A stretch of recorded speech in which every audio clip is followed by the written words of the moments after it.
자, 오늘은 성소수자 문제를 다뤄보도록 하겠습니다. 그래서 성소수자 하면은 이제 흔히 뭐 줄여서 LGBT라고도 부르는데, 레즈비언, 게이, 바이섹슈얼, 트랜스젠더 이렇게 묶어가지고 LGBT라고 부르는데, 결국 동성애자 그룹, 뭐 양성애자 포함해서, 그다음에 이제 트랜스젠더까지 이제 포함해서 우리가 이제 그 성소수자, 성적 소수자라고 이제 부르죠. 그래서 뭐 범주가 좀 다르긴 한데, 우리가 이제 그 트랜스젠더 그룹부터 이야기를 시작해 보면, 트랜스젠더는 이제 우리가 흔히 이제 그 성별이라고 하는 거, 우리가 이제 태어나면서부터 하나의 성별을 갖게 되죠. 그래서 이제 남성, 메일 아니면 이제 여성, 피메일이 되는데, 주로 이제 그 성별이라고 하는 것은 외부적인 성징을 가지고 이제 결정이 되죠. 그래서 주로 이제 성기의 모양을 가지고 남성이다, 이제 여성이다 딱 결정이 되죠. 태어나면서부터. 그건 결국 이제 우리가 신체적 성별이라고 부를 수 있고, 신체적 성별이라고 하는 것은 결국 이 성기 내지는 이런 생식기, 이런 뭐 결국 이제 가보면 이제 유전자적으로 결국 성염색체가 무엇이냐에 따라서 우리가 이제 그 성별을 결정을 하죠. 남성 아니면 이제 여성, 이분법적으로 딱 결정을 하는데, 이러한 신체적 성별에 따라서 대부분 자신을 그 성별로 인식을 하죠. 그래서 신체적 성별이 남성이면 자신을 남성으로 인식을 하고, 신체적 성별이 여성이면 자신을 여성으로 인식을 하는데, 이게 이제 일치되지 않는 사람들이 있다는 것이죠. 그래서 외부적인 그 성징은 남성인데 자신을 여성으로 인식하거나, 또 반대로 외부적인 그런 그 성징은 남성, 여성인데 이제 또 자신을 남성으로 인식하는 사람들이 있다라고 하는 것이죠. 이렇게 이제 생물학적인 성별과 자신의 성 정체성이 이제 불일치하는 그러한 사람들을 우리가 이제 트랜스젠더라고 부르죠. 결국 이제 성 정체성, 섹슈얼 아이덴티티의 문제가 바로 이제 트랜스젠더의 문제이고, 우리가 이제 동성애자나 뭐 이성애자, 양성애자 할 때는 결국 기본적으로는 자신의 성별을 기초로 해서, 그러니까 성별에는 의심이 없는 것이고, 그 성별에 기초해서 자신의 성별과 일반적으로 이제 다른 성별의 사람에게 어떤 성적인 호감을 갖는 것이 일반적인데, 그렇지 않은 사람들이 이제 있다는 것이죠. 자신의 성별과 같은 성별의 사람에게 이제 성적인 호감을 가지는 이제 동성애자 내지는 양쪽 성별에 이제 그 성적인 호감을 가지는 이제 그 양성애자가 있는데, 이거는 이제 성적 지향, 섹슈얼 오리엔테이션의 문제라고 하는 거죠. 그러니까 트랜스젠더는 섹슈얼 아이덴티티, 자기의 성별을 어떻게 인식하느냐의 문제이고, 성적 지향의 문제는 성별을 전제로 해서 그 성별과 다른 성별의 사람에게 성적인 호감을 느끼느냐, 아니면 같은 성별의 사람에게 성적인 호감을 느끼느냐 하는 문제이기 때문에, 성 정체성의 문제가 본질인 트랜스젠더의 문제와 성적 지향이 본질인 이 동성애자의 문제는 좀 다른 문제라고 하는 것이죠. 그래서 우선 우리가 이제 성별이 뭐냐라고 하는 것을 이제 생각해 보면, 뭐 이거는 뭐 오랜 역사 동안 우리는 이제 성별이라고 하는 것을 성별이라고 하는 것을 가지고 사람들을 이제 둘로 구분해 왔죠. 남성 아니면 이제 여성이라고 구분을 해 왔고, 그거는 결국 이제 아까도 얘기했던 것처럼 결국은 이제 외부적인 그 성징, 또 그거에 근거가 되는 성염색체, 결국 이제 생물학적이고 유전학적인 그 원인에 따라서 이제 결정이 되는, 그건 뭐 그냥 정해진 거죠. 그거는 뭐 우리가 이제 의심할 수가 없는 건데, 그냥 그렇게 인간은 만들어졌어요. 인간은 뭐 동물도 그렇지만은 인간은 결국 남성 아니면 이제 여성으로 이렇게 외부적인 성징, 성염색체가 이제 구분이 되죠. XX 아니면 이제 XY 이렇게 태어나는 건데, 그러한 이제 생물학적인 유전학적인 성별과 달리 반대로 자신을 인식하는 사람들이 있다라고 하는 것이죠. 과연 그랬을 때 우리가 무엇을 그 사람의 성별이라고 말할 것인가? 생물학적인 유전학적인 그런 성별을 그 사람의 성별이라고 말할 것인지, 아니면 정신적으로 자기가 느끼는, 자기가 의식하는 그 성별을 그 사람의 성별이라고 인정할 것인지, 이게 이제 아주 주된 문제인데, 이 트랜스젠더의 문제는 아주 오래된 그 역사를 가지고 있어요. 그래서 이 기록에 언제부터 트랜스젠더가 존재했는지는 이제 확인할 수 없지만, 어쨌든 이런 법적인 문제로 이제 공식적으로 이 등장하게 된 것은 뭐 이제 그 20세기 초반에 이제 법적인 투쟁을 거치면서 이게 이제 그 하나의 사회적 문제로 이제 그 등장을 했고, 사람들에게 이제 인식이 되기 시작했죠. 결국 트랜스젠더 문제의 핵심은 뭐냐면, 무엇이 인간의 성별을 결정하는가라고 하는 것이죠. 과연 그런 뭐 XXXY라고 하는 성염색체, 또 그에 따른 외부적 성징이 인간의 성별을 결정하는가, 아니면 자기를 도대체 무슨 성별로 인식하고 있는가, 정신적 성별이 인간의 성별을 결정하는가, 이게 이제 중요한 문제가 되는 것 같아요. 그래서 트랜스젠더와 관련해서는 이제 가장 중요한 건 결국 이제 성별의 문제이지만, 결국 성별과 관련된 문제는 뭐냐면 이제 이름의 문제예요. 이름. 그래서 뭐 우리는 뭐 중성적인 이름도 있지만 남성적인 이름이 있죠. 뭐 끝에 뭐 철자가 들어가거나 무슨 석자가 들어가나 이런 굉장히 남성적인 이름이 있고, 여성적인 이름도 있죠. 뭐 끝에 뭐 희자가 들어가거나 무슨 숙자가 들어가거나 이런 여성적인 이름이 있죠. 그래서 결국 이제 그 이름을 통해서 자신의 이제 정체성이 드러나는데, 그 이름을 이제 바꿀 수 있는 권리죠. 말하자면은 이름을 바꿀 수 있는, 자신의 성 정체성에 맞는 이름을 가질 수 있고, 결국은 이제 법적으로도 자신의 태어날 때 부여받은 성별에서 이제 자신이 인식하고 있는 성별로 변경할 수 있는 그러한 이제 권리가 주로 이제 문제가 되고 있죠. 그래서 결국 이제 태어날 때 여성이었다, 또는 태어날 때 이제 남성이었다라고 했을 때 결국 이제 자신이 살아가면서 자신의 성 정체성을 이제 인식하고 나는 여자가 아니라 남자다, 또는 내가 남자가 아니라 여자인 것 같아라고 인식하면서 결국 이제 법원에 나의 성별에 대한 기록이 잘못된 것 같다라고 해서, 그리고 나의 이름도 좀 지금 인식하고 있는 그 성별에 맞는 이름을 갖도록 변경해 달라고 이제 소송을 하게 되죠. 그래서 이제 전국에서 이제 여러 법원에서 이런 소송들이 있었고, 결국 법원마다 다른 결정이 나온 거예요. 그러다 보니까 이제 통일되지 않기 때문에 결국 이제 2006년도에 대법원이 이 성별 변경을 허가하는 그런 결정을 하게 돼요. 이게 아주 이제 우리나라로 보면 아주 뭐 굉장히 혁명적인 판례가 되는 건데, 2006년도에. 그래서 인간의 성별이라고 하는 것은 생물학적으로만 결정되지 않는다. 이런 정신적 성별도 인간의 성별을 결정하는 이제 중요한 요소가 된다라고 인정을 이제 공식적으로 법원이 공식적으로 인정을 했고, 그러니까 결국 뭐 법이 따로 있는 것이 아니라 이제 판례가 이렇게 이제 선도적으로 인간의 성별을 결정하는 요인이 반드시 생물학적인 것만은 아니다라고 이제 결정을 내렸고, 그러다 보니까 그러면 도대체 이제 이 인간의 생물학적 성별이라고 하는 것은 굉장히 이제 판별하기가 쉽죠. 외부적 성징을 가지고 판단하거나 유전자를 가지고 판단하면 되니까 굉장히 객관적인데, 이 정신적 성별이라고 하는 것은 판단하기가 용이하지 않기 때문에 법원이 이제 여러 가지 기준을 제시했어요. 기준을. 그러면 우리가 자신의 정신적 성별을 그게 네 정신적 성별이 성별이야라고 인정하기 위해서는 이제 몇 가지 요건들이 있어요. 뭐 국제적으로 보더라도 일단은 그 성별로 오랫동안 살아왔다는 어떤 그 증거가 있어야 되겠죠. 최소한 뭐 몇 년 이상은 그렇게 살아왔다. 그걸 이제 증명을 해야 되겠죠. 자신이 살아왔던 뭐 이제 뭐 동료라든지 이웃이라든지 아니면 뭐 여러 가지 증거를 통해서 자신이 그렇게 오랫동안 살아왔다.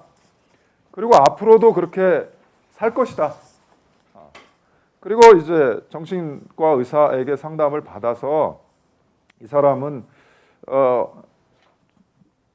현재의 자신의 성별을 확실히 자신의 성별로 인식하고 있다라고 하는 어떤 의학적인 판단도 내려주고, 그리고 이제 세계 각국에서 가장 흔하게 쓰는 방법은 뭐냐면, 그러면 너가 정신적 성별이 그렇다면 그 정신적 성별에 맞추어서 너의 외부적 성징도 변경해라. 그게 뭐냐면 이제 성전환 수술이라고 하는 것이죠. 그래서 많은 국가에서 이제 객관적으로 정신적 성별을 구분하는 이제 아주 좋은 방법이 뭐냐면은 성전환 수술이기 때문에 성전환 수술을 이제 요구를 하게 되는 것이죠.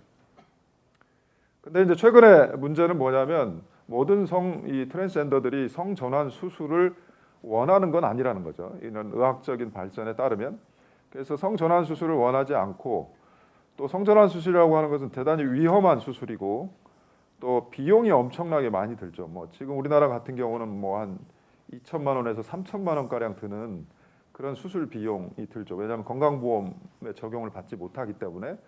그러니까 이런 위험하고 고비용의 수술을 요구하는 것은 이제 이거는 굉장히 가혹하다라고 하는 관점에서 세계 각국이 이제 이 정신적 성별을 성별로 인정하면서 성전환 수술을 하나의 기준으로 요구하던 자세를 이제 바꾸어서 최근에는 이것들을 이제 요구하지 않고 있는데, 우리나라 경우는 이제 이 대법원이 성별 변경을 허가하기 위한 요건으로서 이제 몇 가지 이런 요건들을 제시하는데, 거기 바로 이제 여기 세 번째 보면은 성전환 수술이 들어가 있죠. 그리고 반드시 민법상으로 성인이어야 된다. 또 대한민국 국민이어야 된다. 그러니까 외국인은 안 된다는 것이고 미성년자는 안 된다. 그리고 현재 결혼한 상태에 있는 사람은 안 된다. 뭐 이제 이런 것들이고, 과거에는 이제 뭐 남자에서 여자로 성전환한 사람의 경우에 반드시 군대를 갔다 와라. 이게 혹시 병역 면탈의 목적으로 가장하고 있는 거 아니냐. 그러니까 군대 갔다 오면 너희가 믿어주겠다. 근데 이제 이 말에는 굉장히 이제 모순이 들어있는 거예요. 자기가 여자라고 주장하는데 너 군대 갔다 와야 여자다라고 하는 것은 이건 논리적으로 모순이잖아요. 그리고 심지어 성전환 수술까지 받으라고 한다면은 이건 굉장히 가혹한 거죠. 그죠? 성전환 수술 받고 이미 여자인데 너 군대 갔다 와라고 하는 것은, 누가 어떤 정신 나간 사람이 자기 성기를 절단하면서까지 군대를 안 가겠다라고 하는 생각을 한다는 자체가 굉장히 그 야만적인 생각인데, 옛날에 법원은 그랬다는 거죠. 근데 이제 아무리 자기들이 생각해도 이건 문제가 있다라고 생각이 들어서 이제 이 요건은 빼게 되게 되죠. 그러나 아직도 이제 문제가 되는 건 뭐냐면, 왜 외국인에게는 안 되는가? 왜 성인이어야만 되는가? 그러니까 미성년자의 경우에도 만약에 그렇게 태어났다면 일찌감치 그렇게 살게 해주는 것이 오히려 좋을 수 있는데, 왜 성인이 되어서야 성별을 전환시켜 주는가? 왜 그러면 혼인한 사람은 안 되는가? 그러면 영원히 그렇게 살아야 되는가? 이런 쟁점들이 이제 추가적으로 계속 질문이 이제 나오는데, 어쨌든 대법원의 판결을 통해서 일단은 기본적으로 성별을 결정하는 요소 가운데 생물학적인 요소 이외에 정신적인 요소도 이제 굉장히 중요하다라고 하는 기본 전제는 일단 베이스가 이제 깔려졌기 때문에, 그 다음 단계에서 이제 우리가 구체적으로 외국인도 되는 거 아니냐, 또는 뭐 미성년자 내지는 혼인한 사람 내지는 꼭 성전환 수술이 필요한가라고 하는 이제 쟁점들로 계속 발전을 해 나가고 있는데, 어쨌든 간에 트랜스젠더와 관련된 아주 기본적인 문제는 뭐냐면, 성별 결정에 있어서 정신적인 요소가 고려되어야 되는가? 고려된다면 그 밖에 이제 구체적인 요건으로 무엇을 우리가 요건으로 요구할 수 있는가? 이런 것들이 이제 쟁점이 되죠.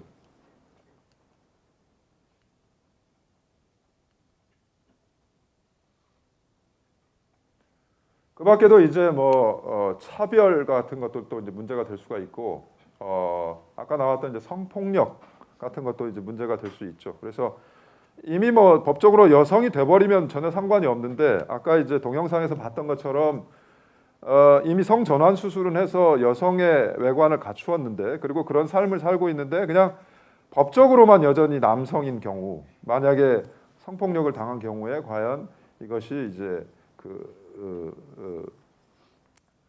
성폭력인가? 이제 이와 관련해서는 우리 법원도 전향적으로 이제 2006년도 판례가 있기 때문에 단순히 이 외부적인 성직만 가지고 여성인지 여부를 판단할 수 있는 것은 아니기 때문에 그 사람이 어떻게 살아왔고 또 현재 어떤 정체성을 가지고 있느냐에 따라 여성으로 볼 수 있다면 그건 이제 성폭력의 대상으로 이제 보는 것이죠. 그래서 우리 법원은 일단은 정신적 성별을 아주 중요한 성별 결정의 요소로서 이제 인정을 하고 있는 것이죠.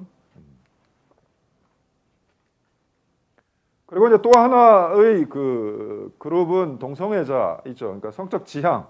그러니까 하나는 성 정체성, 자신의 성별을 어떻게 인식하느냐의 문제라면 동성애자는 이제 그 성별을 기초로 해서 자신과 반대의 성별 또는 같은 성별의 사람을 결국 성적인 호감을 갖느냐. 동성애자라고 하는 것은 그런 성적 지향 가운데 같은 성별의 사람들에게, 그러니까 남성이 남성을 또는 여성이 여성에게 성적인 호감을 갖는 이제 그런 경우를 우리가 이제 동성애자라고 부르는데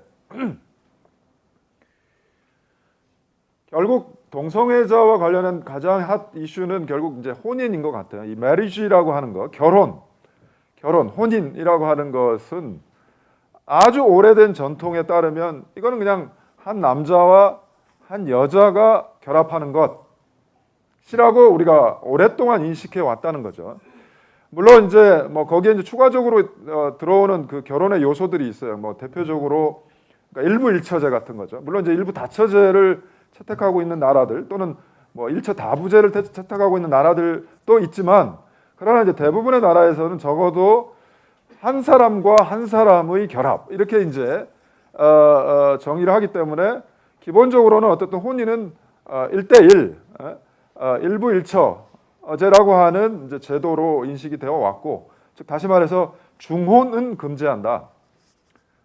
중혼을 금지한다. 그리고 결혼하기 위해서는 반드시 어떤 연령에 도달해야 된다. 그래서 너무 일찍 결혼하는 일이 없도록 결국 이제 아동의 보호를 위해서 너무 일찍, 특히 여성이 일찍 결혼해서 이렇게 임신을 한다든지 해서 혹여 어떤 건강상의 위험이 초래되지 않도록 나이 제한 같은 것들이 있고, 그 다음에 이제 뭐 근친상간을 금지하죠. 일정한 혈족 관계에 있는 사람들끼리는 결혼이 안 된다.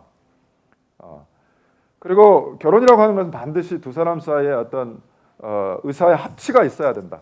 이거 아주 중요한 요소들이죠. 이런 중요한 요소들이 있어서 이러한 중요한 요소들이 이제 깨지게 되면은 결혼은 이제 무효로 되거나 이제 취소할 수 있는 그런 요건들이 붙어 있긴 하지만 어쨌든 대전제는 뭐냐면 한 남자와 한 여자가 결합하는 것이 결혼이다라고 하는 것이 오래된 그 전통이죠. 그리고 뭐 종교적으로도 그렇고 도덕적으로 윤리적으로도 일단은 그게 많은 사람들의 이제 머릿속에 각인이 되어 있었는데 최근에 바로 이제 이런 동성, 그러니까 남자와 남자, 여자와 여자, 그러니까 결혼의 개념을 한 남자와 한 여자의 결합이 아니라 그냥 두 사람의 결합으로 정해달라는 요구가 생기게 된 거죠. 그냥 two person.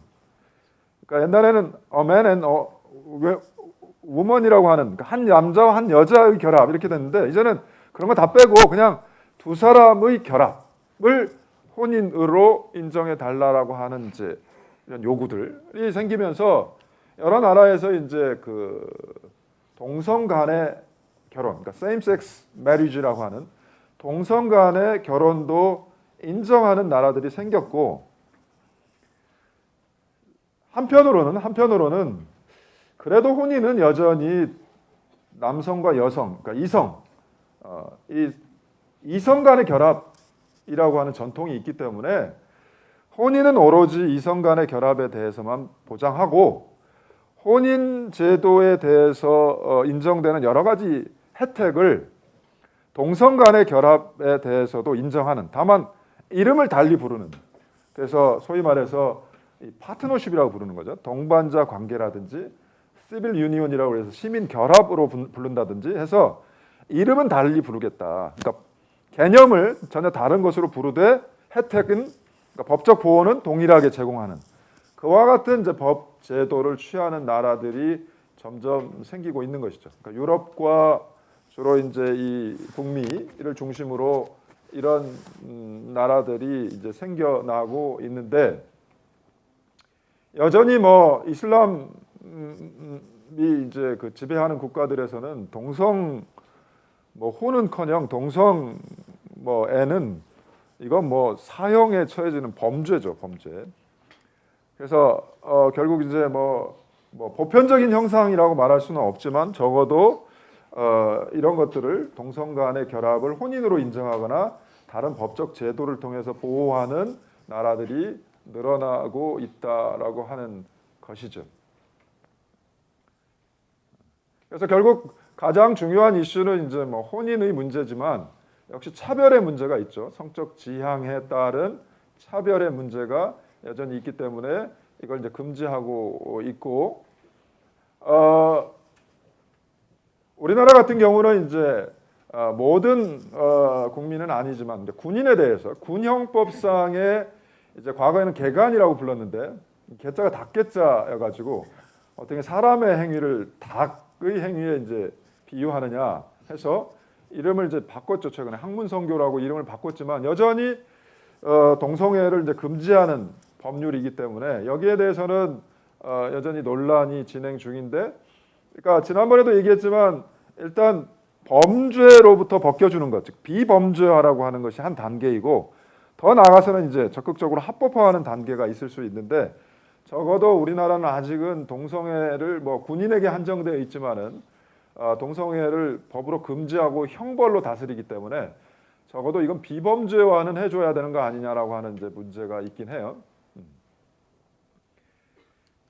그래서 동성 간의 결합의 문제는 그러니까 혼인 또 차별 이런 문제가 이제 주로 그 주된 이슈를 이루고 있고, 아직까지는 우리나라 같은 경우는 이제 차별의 문제를 금지한다라고 하는 국가인권위원회 법이라고 하는 게 있는데 지금 새로 이제 그 차별금지법이라고 하는 것을 만들자라고 하는 논의 속에서 이제 많은 비판을 받고 있는 부분이 특히 이제 종교, 기독교 쪽에서 많이 비판을 하고 있는 것들이 바로 이 성적 지향을 차별 금지 사유로 추가를 하게 되면 이거는 이 종교의 자유를 침해할 수 있다라고 하는 그런 논란 때문에 아주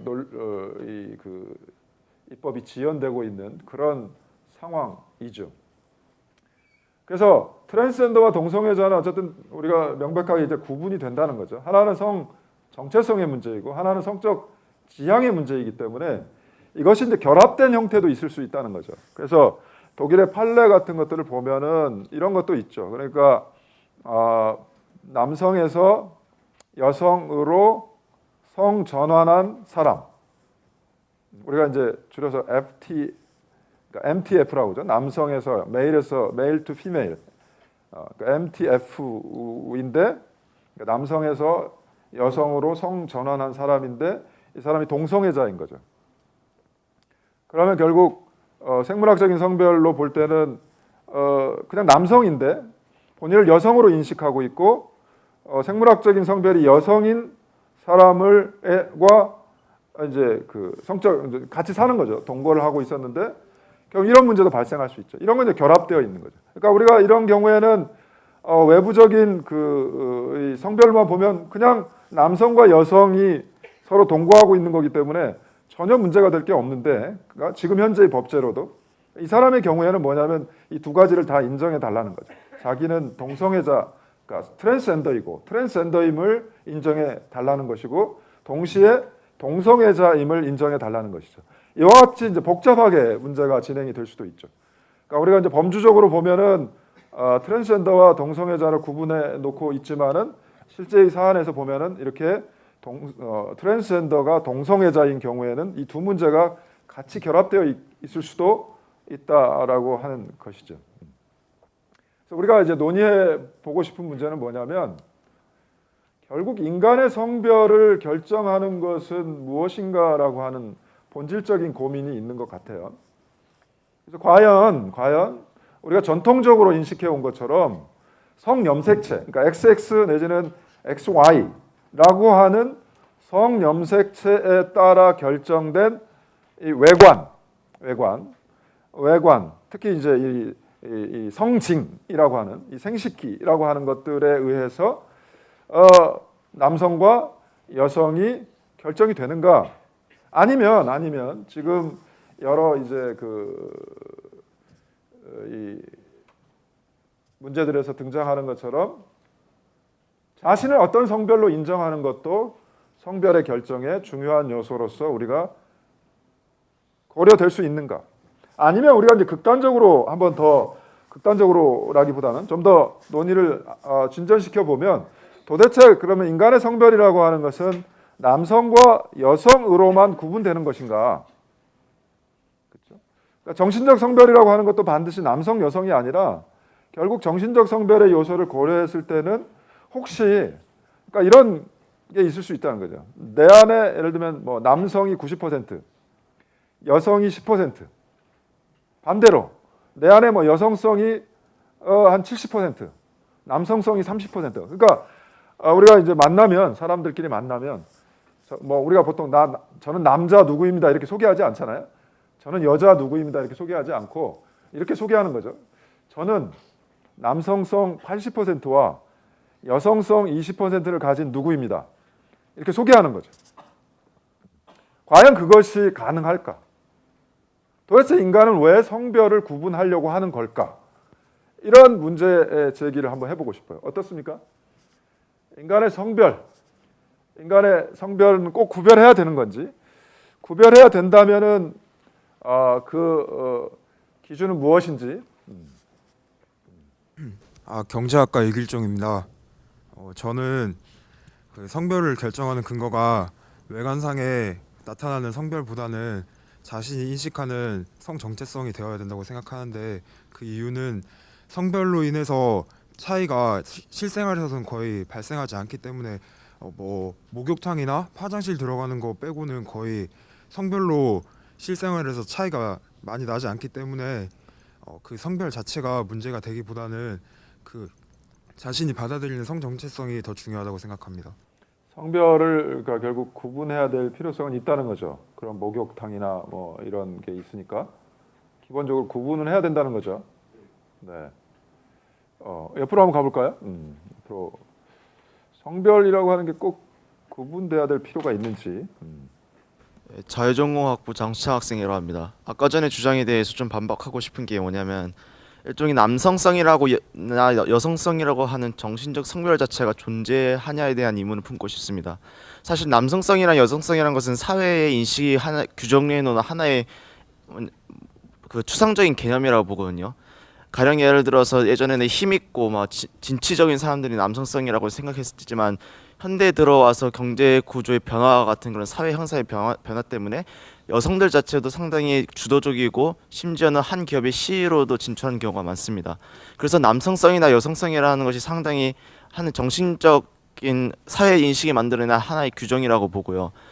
이런 관점에서 봤을 때 정신적 성별이 성별을 결정하는 기준이 될 수 없고, 오히려 성별을 결정을 해야 하냐 마냐의 문제는 해야 하냐 마냐보다는 일종의 나타날 수밖에 없다고 생각합니다. 신체적으로. 그래서 제 생각은 그렇습니다. 그러면 트랜스젠더들은 어떻게 해야 되나요? 그냥 주어진 신체적 성별로 살아야 되나요? 애당초에 그런 트랜스젠더 수술을 할 필요가 없다고 생각하고요. 트랜스젠더 이미 바뀌어진 상태면은 뭐 그거는 수술한 사람은 어떻게 해야 되죠? 그럼 그냥 그 사람은 그냥 수술한 사람은 어떻게 해요? 그러면 그것까진 생각을 하지 못했. 남자인가요, 여자인가요? 그것까진 생각을 못했는데. 생각해 보세요. 네, 그 남자과 여자에 대해서 구분하는 경우는 신체적으로 나타났다 했는데, 그건 또 유전적으로 또 유전적으로 가야 되나요? 그때는 외관을 보면 안 되고 유전자를 봐서. 네, 그렇다고 봅니다. 죄송합니다. 논리적으로 좀 궁지에 몰리는 것 같은데. 네, 한번 가볼까요? 네, 방사선학과 조세환이라고 합니다. 저는 인간의 성별을 처음부터 타고 태어난 XY, XX로만 결정을 하되 자신의 성별을 남녀를 일단 구분한 뒤 앞으로 자신이 살아가는 동안 성적 지향만 다르게 생각하면 된다고 생각합니다. 일단 성별이 구분이 안 되는 경우 남성은 임신을 할 수 없는 신체적 구조를 갖고 있는데 분명히 여성이 자신의 유전자를 보존하는 입장에서 여성이 필요한 경우가 여성이 반드시 필요하고 여성의 경우 또한 남자가 분명 필요한데 이런 성별을 애시당초 구분을 하지 않는다면은 제 생각에는 점점점 성별의 구분이 애매해져 이제 인간의 가장 기초적인 본능인 자신의 자손 번식이 좀 위험을 받게 될 가능성이 있고 또한 성별을 결정한다고 성적 지향까지 결정하는 거는 인식의 문제이지 성별을 통해 성적 지향까지 결정해버리는 것은 아니라고 생각합니다. 그럼 트랜스젠더는 어차피 이성애자라고 해도 출산이 불가능한데 트랜스젠더는 저번 하리수를 생각해 보면 되죠. 하리수는 남성에서 여성이 됐는데 임신이 불가능하잖아요. 그럼 기본적으로 트랜스젠더도 인정하면 안 되잖아요. 그런 종족 번식만 생각한다면. 이제 저번 시간에 토론했던 것과 연결해서 생각해 보면은 트랜스젠더 같은 경우는 이미 자신의 성별을 통해 바꾼 경우니까 임신을 할 수 없는 거고 출산이 불가능한데 그럴 경우는 이제 좀 더 많은 논의가 되어야겠지만 입양이나 이런 식으로 해야지 그것까지 요구한다면은 너무나 많은 것을 요구하는 입양이나 뭐 다른 관점에서 본다면 동성애자도 같은 결론에 도달하지 않을까요? 입양하면 되지 않나요? 성적 지향이 왜 문제가 되죠 그러면? 입양하면 되잖아요. 출산은 불가능하지만. 좀더 좀 더 한번 생각해 보세요. 네. 이쪽으로 한번 가볼까요? 네. 네. 옆으로, 네, 옆으로 가볼까요? 네. 예, 기영학부 김동규입니다. 예, 저는 그 전전하고 본 생각과는 정반대인데 저는 그 성별을 결정하는 데 있어서 그 개인이 가지고 있는 그 성 주체성이 매우 중요하다고 생각합니다. 일단 뭐 기본적으로 태어났을 때 그 우리가 이제 성별을 구분할 수 있는 방법은 아까 말했듯이 이제 염색체 가지고 구분할 수 있는 방법밖에 없는데 이제 그 사람이 이제 성장을 하면서 이제 그 자기가 이제 남성이라고 느끼는지 여성이라고 느끼는지에 따라서 그 사람이 이제 사회생활을 할 때 자신은 이제 사회에 이제 여성으로 속해 있다고 생각하는지 아니면 남성으로 속해 있다고 생각하는지가 저는 중요하다고 생각합니다. 따라서 성별을 결정할 때 처음에 태어났을 때는 이제 국가에서 이제 이 사람이 자신을 여자로 생각하는지 남자로 생각하는지 알 수 없기 때문에 염색체로 판단을 하되 만약 성장을 해서 자신이 이제 성장을 하면서 이제 그 어느 날 갑자기 이제 뭐 내가 여자라고 느끼고 내가 남자라고 느끼는 게 아니라 성장을 하면서 자신이 남들과는 다르게 나는 남자인데 뭐 남자한테 끌린다든지 이런 것들이 나타나기 때문에 그런 것이 나타나고 이제 자신이 이제 성인이 되어서 이제 자신에게 책임을 질 수 있을 때 만약 그 자신이 이제 나는 이 사회에서 그 남자로 생활을 하는 것보다는 여자로 생활하는 게 더 맞다고 느껴질 때는 이제 국가에 그 요청을 해서 자신의 그 성 정체성을 다시 그 재정립할 수 있게 해주는 것이 옳다고 봅니다. 왜 꼭 성인이어야만 되죠? 기본적으로 그 미성년자 같은 경우에 제 생각에 불과하지만 그 본인의 생각에 일단 책임을 질 수가 없고 그 본인의 생각에 이제 책임을 질 수가 없고 또한 그 정체성이 좀 덜 확립이 됐다고 생각을 하기 때문에 주변에 영향을 많이 받을 수 있는 청소년기에 그런 것을 허가하게 된다면은 많은 문제점이 발생될 거라고 예상할 수 있고 따라서 이제 본인이 이제 스스로 이제 사회에 나가서 자립을 할 수 있는 성년이 된 이후에 또 이제 자신이 그것을 원한다면은 국가에서 그것을 받아들여 줘야 되지 않을까 생각합니다. 의사가 정확하게 판단을 해도 그럴까요? 어떤 걸 정확하게 판단? 의사가 미성년자에게 이 사람은 확실히 트랜스젠더인 것 같다라는 진단을 내렸을 때도 미성년자는 인정하면 안 될까요? 그러니까 그 미성년자일 때 그 성전환 수술을 받는 걸 말씀하시는 거예요? 저는 그 미성년자일 때 그 성전환 수술을 받는다는 것 자체가 부모님이 일단 뭐 시켜줬거나 뭐 그런 거라고 보기 때문에 그런 경우에는 아마 부모도 다른 동의하고 본인도 동의하고 의사도 그렇게 진단을 내리고 그래도 미성년자는 안 되나요? 그렇게까지 가면은 아마 다른 제도적인 조치가 필요하지 않을까 싶. 된다는 왜냐면 거예요? 네, 저는 그렇게까지 한다면은 가능할 될 수도 것 같아요. 있다고 그렇게 하면 봅니다. 될 것 같아요. 미성년자도 될 것 같아요. 뒤로 한번 가볼까요? 뒤로 저쪽 뒤로 한번 가볼까요? 다들 뭐 성별을 구분은 다 필요하다는 생각인 것 같은데 누가 좀 더 뭐 한번 근본적으로 고민해볼 필요도 있는 것 같은데 도대체 왜 성별 구분이 필요한지. 네, 저는 철학가 엄준섭입니다. 뭐 앞서 말씀하신 미성년자 부분 먼저 잠깐 말씀드리면 어떻게 보면은 이제 미성년자의 뭐 판단이 정확하지 않기 때문도 있지만 일단 신체적으로 성전환 수술이라는 거는 몸에 무리가 가는 부분이 있어서 성장이 다 끝나지 않은 어떤 미성년자들한테 시행하는 게 적합하지 않은 측면이 있고 또한 어떻게 보면 미성년자들 입장에서도 너네들은 성별을 선택할 수 있는 기회가 주어진 거다. 너네의 선택으로 인해서 이제 그런 어떤 유예 기간 동안에 차분하게 생각을 해보고 고민할 시간을 준다고 우리가 생각을 해볼 수가 있을 것 같고 무엇보다도 성별을 결정하는 근거는 본인의 행복, 개인의 행복에 따라서 결정을 해야 된다고 생각을 합니다. 그러니까 예컨대 뭐 사회적으로 아까 무슨 말씀하신 학우분 중에서 사회적인 혼란을 야기시킬 수 있고 성별 문제가 뭐 그런 어떤 성의 분류를 애매하게 만들 수 있다라는 생각을 하셨는데 그건 어떻게 보면 본인의 성 정체성에 만족을 하고 그걸 통해서 행복을 추구하는데 어떠한 제반 조건상의 어떤 부딪힘이 없다고 생각을 하기 때문인 거지. 예컨대 운이 좋은 거지. 그런 이제 그 사람 입장에서 태어났을 때도 과연 똑같이 말을 할 수가 있겠는가? 혹은 그러면 그렇게 그 사람 입장에서 트랜스젠더나 아니면은 성적 정체성에 혼란을 느끼는 사람 입장에서 태어났을 때 나는 사회를 위해 가지고 내 성별을 사회에 맞춰주겠다라고 했을 때 과연 우리가 그걸 고맙게 느껴야 되는지라는 생각까지 들었습니다. 그래서 성별을 결정하는 근거는 어디까지나 본인이 느끼고 본인이 감수하는 어떤 행복감을 추구할 수 있는 성별의 어떤 정체성에서부터 비롯이 되어야 된다고 생각을 합니다. 다만 그것에 의해서 법적인 판단이 들어가는 부분은 좀 더 그 성별을 한번 바꾸면은 한번 예컨대 돌아가는 것이 어려운 경우가 있기 때문에 일부 수술의 경우에 돌아가는 것이 어려운 경우가 있기 때문에 그것에 따라서 사회가 물론 개인들이 각자의 판단에 따라서 행복을 추구할 수 있다고 가정을 해야 되겠지만은 일종의 수기 기간이라든지 아니면은 충분한 상담 등을 거쳐서 잘못된 선택을 하지 않도록 도와준다는 개념으로 가야지 그것에 대해서 명확하게 판단을 내려놓고 너네들이 여기에 맞춰라라는 거는 전후 관계가 바뀐 거라고 생각합니다. 그런 경우에 이제 미성년자도 가능하다는 얘기인가요, 그럼? 그러니까 미성년자의 경우는 아까 말씀드렸다시피 신체적 성숙을 아직 안 된다? 전제한 상태에서 가능할 거라고 생각합니다.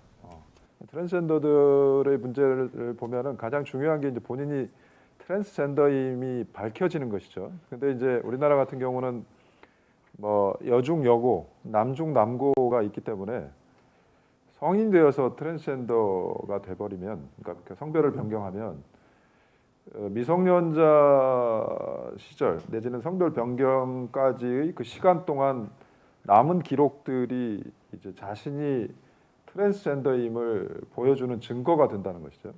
그래서 예를 들어서 뭐 대학에 입학하거나 취직을 할 경우에 뭐 졸업증명서를 요구하게 되면 그 기록들, 그러니까 뭐 학교의 기록, 금융기관의 기록, 뭐 의료기관의 기록들에 이전의 성별이 남아 있게 되기 때문에 그것이 이제 본인이 앞으로 자신의 인생을 살아가는데 굉장히 큰 그 장애물이 될 수 있다는 것이죠.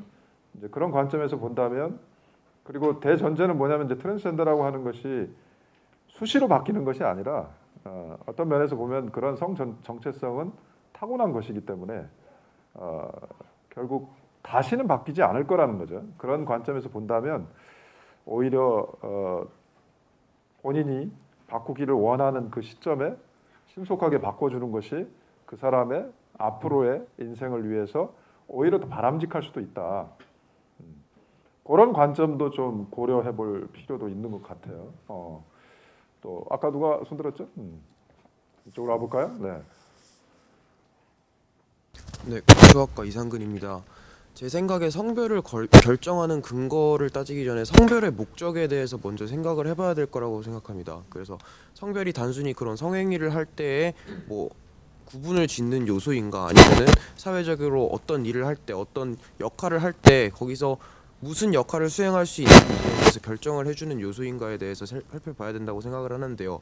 예컨대 현재 남자나 여자나 과거에 굉장히 보수적이었던 시대에 비해서는 자신의 특징을 여성적인 특징을 갖고 있는 남자가 여성적인 일을 하는 경우도 많고 남성적인 특징을 갖고 있는 여자가 그 남성의 일을 하는 경우도 굉장히 많다고 알고 있습니다. 따라서 그런 일을 할 때 특징을 성별이라고 규정을 짓고 정신적으로 추구하는 그 사람이 목적적으로 추구하는 것에 대해서 그 목표에 맞게 그 사람을 성별이라고 정의를 내려주면은 그것이 바로 성별이 된다고 생각을 하거든요. 따라서 거기에 맞춰서 트랜스젠더 같은 경우는 만약에 여자가 남성적인 일을 추구하고 남성적인 것을 추구하고 남성적인 특징을 추구하는 여자가 있는데 그 사람이 신체적인 한계가 여자라는 신체를 갖고 있어서 신체적인 한계가 다다랐을 때 본인이 결정을 해서 나는 남성적인 신체를 가지고 있는 게 내가 앞으로 할 남성적인 일에 대해서 더 도움이 되겠다라고 생각을 했을 때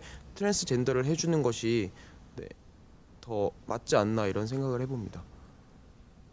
네.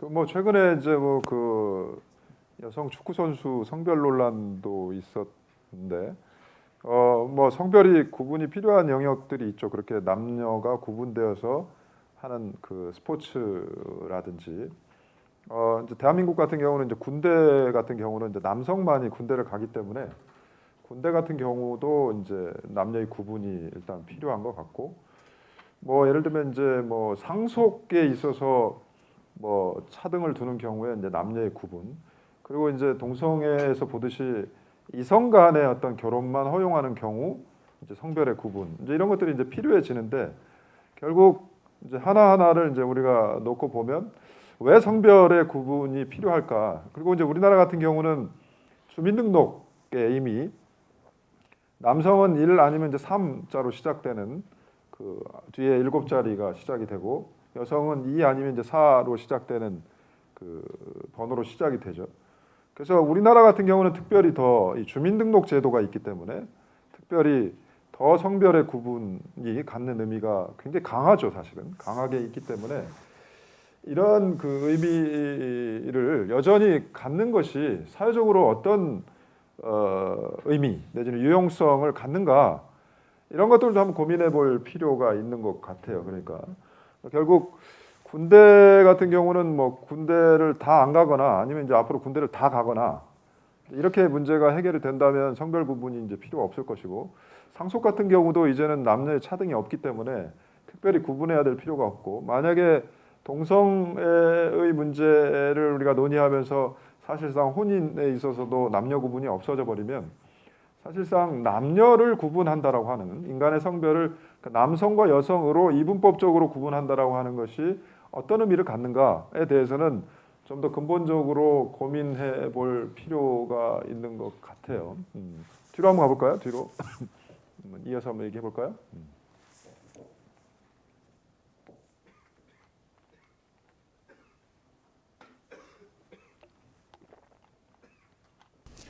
일단 성별은 구분된다고 보고요. 그 구분되는 이유로 세 가지를 들 수 있는데 먼저 생물학적 차이에 의한 자연스러운 구분이라고 생각을 합니다. 일단 생물학적으로 다르기 때문에 인식하는 것도 다르고 그렇기 때문에 자연스럽게 구분이 된다는 입장이고요. 두 번째로는 그 사회적 상호작용의 결과물인데 우리가 어떤 상대방을 남성으로 인식하냐 여성으로 인식하냐에 따라서 사회적으로 어떻게 상호작용하는 것도 달라지기 때문에 우리가 사회 내의 구성원이기 때문에 발생하는 일종의 자연스러운 구분이라 봅니다. 또 세 번째로는 행정적인 편의에 의한 구분인데 아까 교수님께서 말씀해 주셨듯이 주민등록법이라든가 그런 거에 적용을 받을 때 또 나라의 의무나 어떤 혜택을 받을 때도 남성과 여성을 구분하는 게 어떤 행정적 편의를 제공하기 때문에 저는 남성과 여성을 구분하는 측면이 맞다고 봅니다. 네, 남성과 여성이 구분이 필요한 이유 세 가지를 얘기했는데 밑으로 한번 와볼까요? 좀 논란이 될 수 있는 것 같은데 밑으로 한번 와볼까요? 세 가지 요소는 다 받아들이기는 어려운 요소들인 것 같기도 한데 종문과 이해란입니다. 저도 우선 그러니까 성별은 구분이 된다라고 생각을 합니다. 우리가 지금 남자, 여자를 말하기에 앞서서 그냥 인간이라는 어떤 개체가 있을 때 어떤 그냥 외관상 생물학적으로 봤을 때 인간의 어떤 그 성적인 그 요소를 가지고 구분이 되잖아요. 그냥 두 가지 종류로. 그래서 저는 우리가 성별의 구분이 필요하다, 필요 없다라는 차원보다는 일단 그냥 자연적으로 인간이라는 개체는 두 가지 종류가 있다라고 생각하는 게 좀 더 맞다라고 생각이 되고요. 그 이후에 그렇게 두 가지 종류의 인간이 있는데 그러니까 우리가 사회에서 보이는 보편적인 특성을 보니 그러니까 우리가 그러니까 남자라고 여자라고 붙인 그 각각에서 남자는 주로 이러한 성향을 보이고 여자는 주로 이러한 성향을 보이더라, 이런 것들이 존재하는 것 같습니다. 그런데 최근에 문제가 그런 트랜스젠더에서 문제가 되는 것은 우리가 보편적으로 생각했던 그 남자 혹은 여자의 그 각각의 성향이 불분명하고 또 오히려 반대의 성향을 가지고 있어서 문제가 된다라고 보는데요. 이런 측면에서 저는 우선 성별을 구분하는 근거는 신체적인 조건이 되어야 하고 이후에 지금 발생하는 문제는 성향의 차이라고 생각을 했습니다. 보통 트랜스젠더들이 내가 남자인데 여성으로 생각을 한다거나 여자인데 남성으로 생각하는 이유 중에 또 하나가 내가 남자인데 남자를 좋아하거나 여자인데 여자를 좋아하는 이유들이 많이 있잖아요. 그런데 이런 건 어떻게 보면 단순히 성에 대한 끌림이라고 저는 생각을 했습니다. 그렇기 때문에 이건 끌림이고 감정적인 요소가 훨씬 강하기 때문에 이것이 진정으로 그 성에 대한 끌림인 건지 너무 지나치게 감정적인 요인에 의존하는 것은 아닌지라는 측면에서 위험하다고 생각을 했고, 그렇기 때문에 어떤 성적인 정체성에 있어서 혼란을 겪는 사람들은 다른 사람들 통해서 충분한 상담과 충분한 고민이 필요하고 그리고 만약에 제가 여성인데 남자를 좋아한다고 여성인데 여자를 좋아한다거나 이건 분명히 좋아할 수 있는 거고, 여성인데 내가 남성적인 기질을 강한다거나 이건 강할 수 있다고 생각합니다. 하지만 그 본질적인 성은 여성이 그대로 남는다고 생각을 하고요. 그렇기 때문에 그 트랜스젠더들의 문제들은 성향의 차이지 어떤 신체적인 조건은 분명한 성이 존재를 한다고 생각을 합니다. 네, 그 일단은 생물학적 성별을 고집하는 것 같은데, 그리고 거기에 따르는 성적 지향은 좀 섞으면 문제가 굉장히 헷갈려지는데 앞으로 와볼까요? 네. 저는 이제 남성과 여성의 성을 나누는 것이 물론 사회적으로 어떤 기능을 수행을 하느냐, 여성으로서 뭐 임신과 출산과 같은 기능을 수행을 하고 남성이 군대를 가는 등 사회적으로 이런 구분을 짓기 위해서라도 있지만 꼭 그렇다기보다는 성 자체가 그냥 인식과 정체성을 하나의 표현하는 수단이라고 생각이 들어요. 그렇기 때문에 아까 동성애자랑 트랜스젠더의 구분이 좀 확실하게 돼야 되는 게, 성적 그런 끌림으로만 결정을 하기에는 자기의 그 기존 그 신체적 성을 확실하게 인지를 하고 있는데 성적 끌림이 좀 일반 사람들과 다르다면 동성애자가 될 수 있지만, 트랜스젠더는 애초에 자신이 가진 성에 대해서 그런 인식 자체가 뭐 남성의 몸을 지니고 있지만 자기의 그런 그 내적인 성을 여성으로 인식을 하고 있다는 문제가 있어서 거기서는 그런 신체적인 타고난 모습을 보고 성을 결정하기보다는 내면적인 문제가 기준이 되어야 된다 생각을 하는데, 그게 단순히 후천적인 걸로 설명을 하거나 성에 대한 끌림으로 설명을 할 수 있는 부분이 아니라 태어날 때부터 트랜스젠더들이 뭐 뇌하 수체에서 호르몬의 영향으로 이미 내적인 성별이 신체적 성별과 다르게 결정돼서 태어나기 때문에 이게 단순히 겉모습만을 가지고 성을 결정하면 정체성에 있어서 되게 혼란이 일어난다고 생각이 들어요. 그래서 막 최근에 이런 걸 방영해가지고 뭐 처음에 아이가 태어났을 때 스스로 성을 선택할 수 있도록 성별란을 뭐 비워준다던가, 뭐 독일 같은 데서 그런다던가, 아니면 또 호주 같은 경우에서는 자신이 아까 교수님께서 언급하셨듯이 난 여성도 아니고 남성도 아니다, 이렇게 제3의 성을 선택할 수 있는 이런 권리를 주는 이런 추세가 반영되고 있다는 것은 성별 또한 이제 점차적으로 개인의 선택의 문제가 돼가고 있지 않나. 그래서 그 기준도 개인에게 있다고 생각이 듭니다. 네, 일단 성별 문제는 뭐 그 정도로 우리가 한번. 그러니까 결국 이제 성별을 전제로 해서 성별이 꼭 필요하다라고 한다면, 성별이 사실 이제 필요 없으면 사실 동성애 문제는 더 다룰 필요도 없는 거죠. 성별이 필요 없고 그냥 뭐 아까 얘기했던 대로 굳이 남녀의 구분이 필요 없다면 적어도 남녀의 구분을 전제로 한 동성애 문제는 사실 이제 다뤄야 될 필요가 없는 건데, 그 남녀의 구분이 일단 있다 그리고 필요하다라고 했을 때 결국은 이제 우리가 일반적인 성적 지향, 그러니까 이성애적인 성적 지향이죠. 남성은 여성에게 성적인 호감을 가지고 여성은 남성에게 성적인 호감을 가지는데 그와 이제 배치되는 반대되는 그와 같은 그 성적 지향을 가진 사람들이 존재하고 그래서 그 제가 이렇게 이제 리서치를 해보면은 그 이제 최초로 이제 동성 간의 혼인을 허용한 나라가 이제 네덜란드죠. 네덜란드를 보면은 그 최초에 이제 그 동성 간의 혼인을 인정한 해에는 갑자기 이제 급증을 하죠. 이제 그건 이제 공식화됐기 때문에 급증을 한 걸로 보이는데 시간이 갈수록 이게 이제 안정화가 되면서 대략 뭐 전체 혼인 숫자의 한 2% 정도로 이렇게 안정화가 되는 것 같아요. 그리고 다른 나라들도 이제 보면은 대략적으로 뭐 차이는 있지만 2% 내외로 이렇게 존재하는 것 같아요. 그래서 동성 간의 뭐 결합을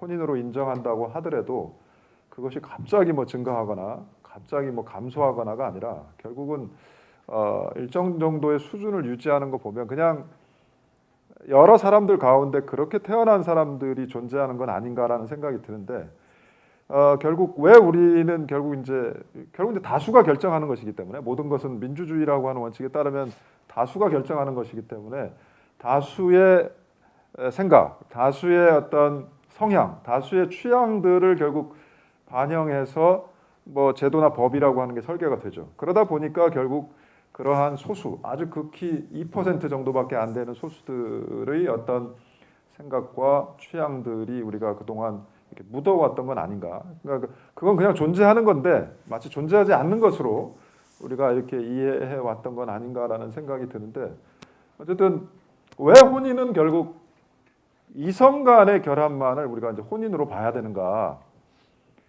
그거에 대해서 한번 생각을 해보면 어떨까요? 왜 혼인은 이성 간의 결합이어야 되는가? 왜 동성 간의 결합이면 안 되는가? 혹은 뭐 생각해 보니까 결혼이라고 하는 거, 혼인이라고 하는 것은 뭐 예를 들면은 뭐 혼인이라고 하는 것은 결국 좋아하는 사람이 서로 같이 사는 것, 그러니까 친밀감 내지는 그 친밀감이 전제된 관계에서 이루어지는 공동의 생활 이런 것들로 이제 우리가 한번 압축시켜 보면 굳이 뭐 혼인이라고 하는 것이 왜 과연 그러면 남자와 여자가 서로 좋아해서 같이 사는 것만이 혼인인가?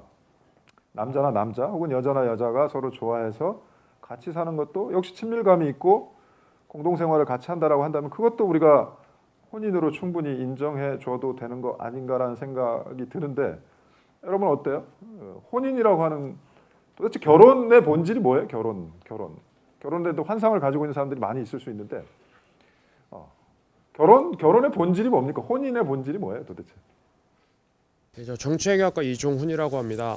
혼인의 관계에 있어서 이성 간의 결합을 이제 본질적인 요소로 파악을 하게 된다면 동성 간의 결합과 이제 가장 눈에 띄게 드러나는 차이는 아무래도 이제 생식적인 기능을 들 수 있을 것 같은데 저는 어떤 생식만을 이제 혼인의 본질적인 요소라고 파악하는 것은 문제가 있다라고 생각을 합니다. 만약에 동성 간에 결혼을 했을 때는 생식을 하고 번식을 해서 이제 자손을 만들어내지 못하고 따라서 이제 사회적인 존재로서의 인간을 이제 재생산하지 못하기 때문에 문제가 된다라고 사고를 한다고 한다면 이성 간의 결합을 해서도 아이를 낳지 않는 부부들에 대해서는 아이를 낳게끔 아닌 거죠, 그럼 결혼이 아닌 거죠. 만약에 생식을 본질적인 요소로 하면 불임 부부는 결혼이 아닌 거죠.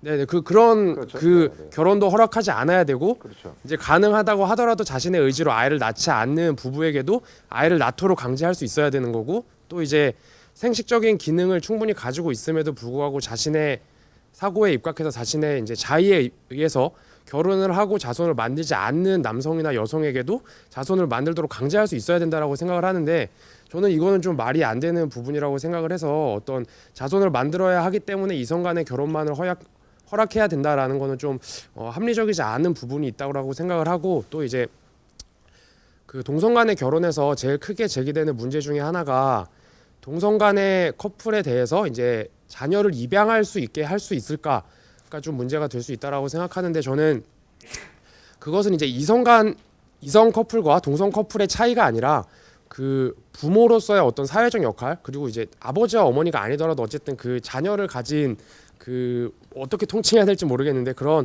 기능을 할 수 있는지 여부를 적절하게 심사를 해서 그러니까 아빠 자- 둘, 엄마 둘이 있는 거죠. 예, 뭐 그렇게 하더라도 이제 그 아버지 둘이더라도 그리고 어머니 둘이더라도 이제 부모로서의 역할을 충분히 할 수 있는 그게 기대될 수 있다라면 그 심사를 통과할 수 있다면 입양하는데 전혀 똑같이 적용해야 되지 않을까요? 그러니까 뭐 이혼하거나 사별한 그러면 뭐 사람들은 아이를 키울 수 없는가 이렇게 물어볼 수 있지 않겠어요?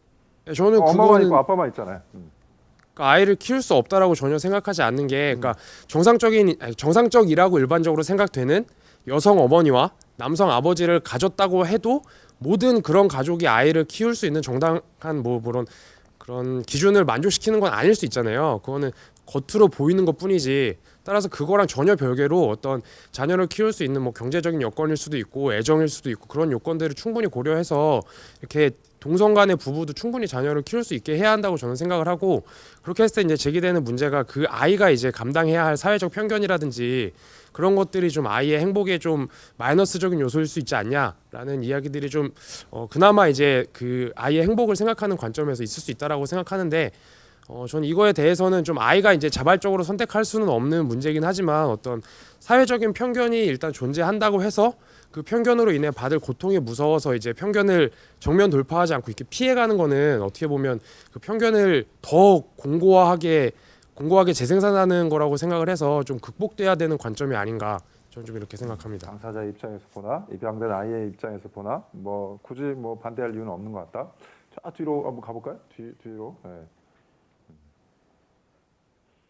한번 여러분들 고민을 해보세요. 도대체 결혼은 왜 하는지, 결혼하면 뭐가 바뀌는지, 결혼의 본질에 대해서도 한번 여러분들이 고민을 해보면 좋을 것 같은데. 자유전공학부 문정현이라고 하는데요. 앞에 분 하구분의 말씀에 대해서 좀 반박을 드리고 싶은 게 우리나라 헌법 36조 1항은요. 혼인과 가족 생활은 개인의 존엄과 양성의 평등을 기초로 성립되고 유지되어야 한다고 명시하고 있습니다. 다시 말해서 동성이 아니라 양성을 기초로 하고 있죠. 이 이유에 대해서 본질적으로 생각을 해볼 필요가 있다고 생각을 하는데요. 생식적인 측면으로 혼인을 규정할 수 없다라고 말씀을 하셨지만 사실상 재생산 기능은 우리 사회에서 결코 빼놓을 수 없는 가장 중요한 가치이자 하나의 역할이라고 생각을 합니다. 재생산 기능이 지금 원활하게 제대로 수행되지 않고 있기 때문에 우리나라가 2017년에는 초저출산 국가로 진입을 하게 되고 향후 우리나라의 발전이나 여러 가지 경제적인 상황을 고려해 봤을 때도 우리나라가 도태될 가능성이 굉장히 높기 때문에 2005년부터 저출산을 대비하기 위해서 전 국가적으로 이렇게 노력을 하고 있는 건데 지금 혼인이라는 개념 자체에 재생산이라는 가장 중요한 기능이 들어가 있음에도 불구하고 그것이 생식적인 요소로 규정하는 것은 합리적이지 않다라고 말씀하시는 것은 혼인이라는 것을 통해서 사회가 재생산되는 그런 중요한 기능을 무시하시는 발언이 아닌가라는 생각을 하고요. 그리고 저는 동성애 자체에 대해서 반대를 하는 것은 아니지만 동성 결혼은 반대를 하는 입장이다. 왜냐하면 결혼이라는 것은 국가가 어떤 법적으로 마련된 지위를 보장하고 그리고 결혼을 하면 어떤 사회적 혜택을 많이 보장을 하고 있잖아요. 그 이유는 동거와 다르게 결혼이라는 제도를 통해서 어떤 법적 지위를 갖게 되면 일단 재생산을 할 수 있는 가능성 자체도 많아지고 그리고 사회에 기여할 수 있는 바가 커지기 때문에 국가가 그에 맞는 어떤 권리라든지 그런 여러 가지 혜택들을 주고 있는 것인데 동성 간의 결합은 본질적으로 재생산을 할 수가 없고 그리고 사회적으로라도 가족 질서에도 저는 좋은 영향을 끼치지 못한다고 생각을 하기 때문에 혼인은 용인돼서는 안 되고요. 동성애 자체를 하거나 아니면 동거라는 것까지는 뭐라고 하지 않겠으나 혼인을 인정하는 것은 조심스럽게 접근해야 된다고 생각합니다. 다른 법적 보호도 그러면 인정하면 안 될까요? 그러니까 법적으로 지금 독신자에 비해서 혼인을 한 사람한테는 소득 공제라든지 여러 가지 세제 혜택이나 아니면 보험 같은 여러 가지 혜택이 주어지고 있잖아요. 그런 사회적 혜택이 주어지지 않는 범위 내에서의 법적 지위 보장이라면 그런 혜택은 부여하면 안 된다. 네, 혜택을 부여하면 안 된다고 생각합니다. 기본적으로 사회에 기여하는 바가 없기 때문에. 네, 갑자기 손이 많이 들었어요 지금. 네, 반론이 많다는 거죠. 그 앞으로 와볼까요? 빨간색 옷 입은 여학생. 저 미디어학부 김재민이라고 합니다. 저는 동성애에 대한 혼인도 적극적으로 허용이 되어야 된다는 입장인데요. 왜냐하면 일단 지금 사회적 재생산 기능에 대해서 계속 말씀을 하셨는데 제 생각에는 어차피 동성애자들은 이성에 대해서 아무런 사랑의 감정이나 이런 걸 느낄 수 없는 사람들이기 때문에 그 사람들한테 뭐 동성 결혼을 금지한다고 해서 그 사람들이 이성과 결혼을 해서 재생산 기능을 할 거다라는 보장이 없잖아요. 그리고 저는 동성애 결혼이 만약에 허용이 된다면 그런 사람들은 어떤 출산율 이런 문제에 있어서 배제가 되는 사람들이기 때문에 그런 게 사회적 출산율이나 이런 거에 대해서 전혀 문제를 미칠 거라고 생각을 하지 않고, 그러니까 기존의 출산율이나 이런 걸 저하시킨다거나 그런 문제를 일으킬 거라고 생각하지 않고요. 그리고 사회적 측면에서 본다면 물론 이 사람들한테 뭐 혜택을 주고 이런 게 재생산 기능에 대한 보답 이런 개념이다라고 말씀을 하셨는데, 뭐 그렇다면 개인적인 입장에서 보면은 내가 이성을 사랑하지 못하기 때문에 다른 사람들이 다 받고 있는 혜택을 받지 못한다, 이렇게 될 수 있는 거잖아요. 그렇게 되면 오히려 이 사람들에 대한 차별이 되는 게 아닌가, 저는 그렇게 생각을 하기 때문에 혼인이 허용이 되어야 된다고 생각을 하고, 그리고 어떤 혼인에 대체될 수 있는 파트너십이나 아니면 시빌 유니언 같은 개념은 물론 그렇게라도 보장을 해주면 고마운 일이긴 하지만 저는 그것보다 더 확대적으로 혼인으로 보장을 해야 된다고 생각을 하는 게, 그렇게 권리만 보장해주는 거는 약간 너네 그냥 같이 살려면 살아라, 혜택은 줄게, 이런 식으로 보장을 해주는 거고, 혼인이라는 거는 사실 거기에다가 플러스 사회적으로 축복을 받을 권리를 보장을 해주고 있는 거잖아요. 너희의 사랑은 우리가 축복을 해주겠다, 이런 그런 개념도 있는 건데, 동성애자들이기 때문에 축복은 해주지 않겠지만 너네 같이 살려면 살아, 이런 식으로 보장을 해주는 거라고 생각을 하기 때문에 저는 혼인으로 아예 그렇게 보장을 해줘야 된다고 생각합니다. 네, 재생산 가능성이나 이런 거 다 반박을 했어요. 차별. 거기 그거 들렸다 이쪽으로 올까요? 다시. 예. 뒤로 갔다가 앞으로 올까요? 예. 행정학과 권태성이라고 합니다. 방금 앞에 말씀하신 여러분의 말에 동의하는데요. 아까 그 전전에 말씀하신 분이 헌법 얘기를 했는데 헌법 36조에서 양성의 혼인을 인정하고 있지만 반면에 헌법 10조에서는 모든 국민은 인간으로서 존엄과 가치를 가지고 행복을 추구할 권리를 가진다고 명시하고 있습니다.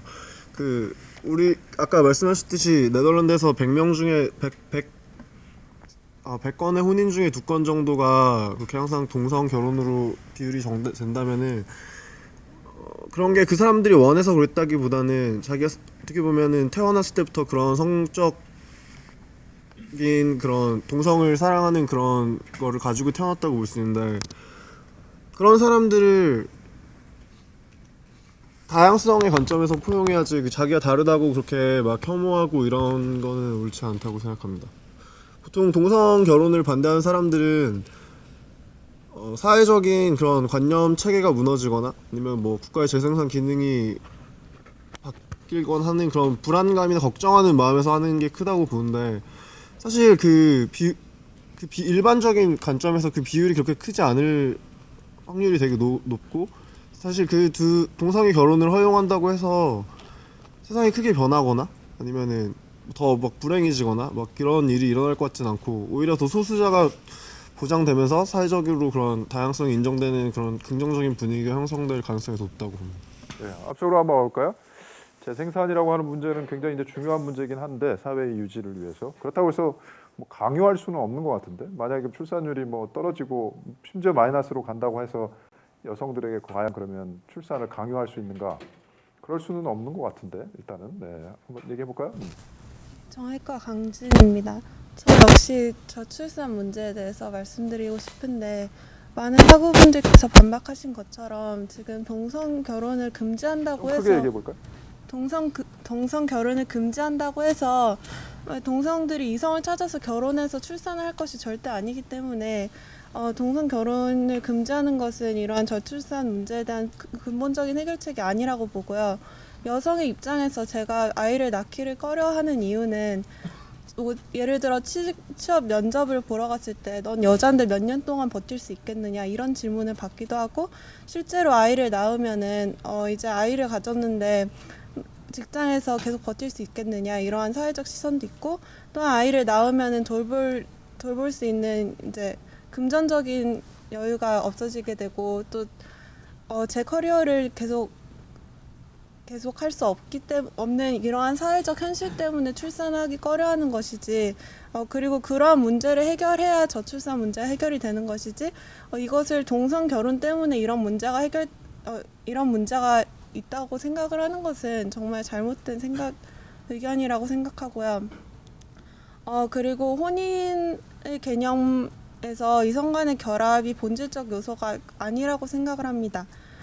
제가 예전에 게이 커플의 집에 잠깐 머문 적이 있었는데, 그분들은 프랑스 사람인데, 프랑스에서는 이제 올해부터 결혼이 허용됐지만, 제가 갔을 때는 결혼이 허용 안 되고 시빌 유니언만 허용이 되는 상태였는데, 그분들은 계속 이제 동성 간의 혼인이 합법화되도록 운동을 하시는 분들이었는데, 그분들 말씀에 따르면은 이 시빌 유니언을 통해서 자신들은 혼인과 거의 비슷한 혜택을 받고 있지만, 혼인이라는 그러한 본질적인 자신이 원하는 것을 할 수 없다는, 혼인이라는 이름 자체만을 거부받는다는 것이 동성애자에 대한 차별이기 때문에 동성애자들한테 혼인을 허용해야 된다고 말씀하셨거든요. 제 생각에도 혼인을 동성애자들한테 거부하는 것은 이들에 대한 차별이 아닐까 생각이 되고, 이들에게 이성애자와 마찬가지로 혼인을 허용해야 한다고 생각을 합니다. 오케이, 거기까지. 일단 여기 한 명 마지막 아까 기다렸는데, 네, 거기까지 한번 들어볼까요? 네. 그냥 얘기하면 됩니다. 네. 네, 저는 인문학부 정현직입니다.